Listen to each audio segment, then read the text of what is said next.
This painting is almost hard to look at.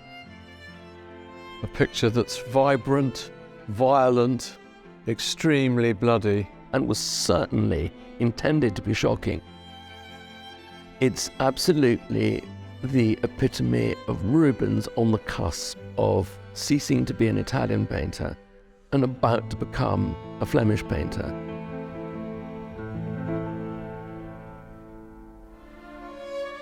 One of the absolute highlights of the New York sale this January has got to be Rubens's wonderfully violent, shocking depiction of the beheading of St. John the Baptist. And here with me to discuss it is George Gordon. George. Andrew, good to see you. Yes, this is an extraordinary picture which I've known for a long time and always admired since it appeared many years ago. This is a summation, this painting, of his Italian career. By this stage, he'd been in Italy for 7 or 8 years, but it was painted back in Antwerp. It's on a Flemish oak panel. His career had blossomed in Italy. He had absorbed everything he saw, endless drawings he made, buildings, classical, sculpture, etc., etc. And of course he looked at the old masters such as Tintoretto, Titian, and he certainly looked at artists who were near contemporaries such as Caravaggio and Alzheimer, who was a personal friend. And this picture was painted almost as soon as he got off the boat, and it's almost as if he's compressing so many of his Italian memories into one picture. There's a lot of sculpture in the painting with its frieze-like composition, and there's also surely an awful lot of admiration for Caravaggio, who was the great sensation in Rome when Rubens was there. I think it's unimaginable without Caravaggio, the direct violence of it. We see the dead body of St. John on the ground. The executioner is sheathing his sword in the fasces. The head of St. John is on a platter, being admired by Salome. St. John the Baptist had reproved Herodias, Salome's mother, for living with her brother-in-law. That's why she'd asked for the head on the plate.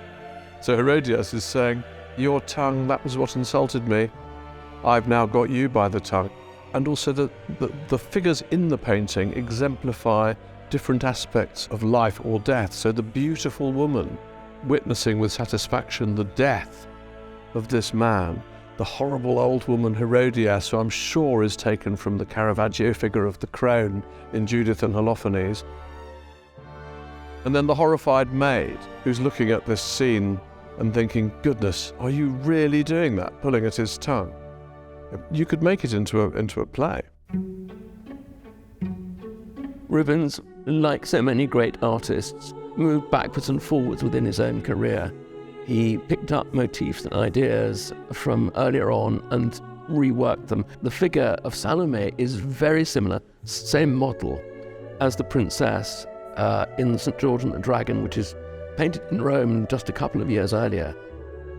There's a great deal of self-awareness in Rubens, more, I think, than in almost any other painter, certainly of his own age. And what Rubens did when he came back from Italy was to transform history painting in the Netherlands completely. I mean, nothing was ever the same after his return. And I suppose the huge success that he had instantly, pretty much, upon his return, I mean, within months, and certainly within a year and a half, is probably the reason why he never went back to Italy. The patronage that he received when he got to the Low Countries was so great that he could never go back to Italy. They made him an offer he couldn't refuse. I think so, yes. There's huge power in it, in each brushstroke. It's an unhesitating painting, which is a characteristic of his great onrush of energy that we see when he got back to Antwerp. It's a startling, exciting, extraordinary painting. Thank you very much, George. It's been a pleasure.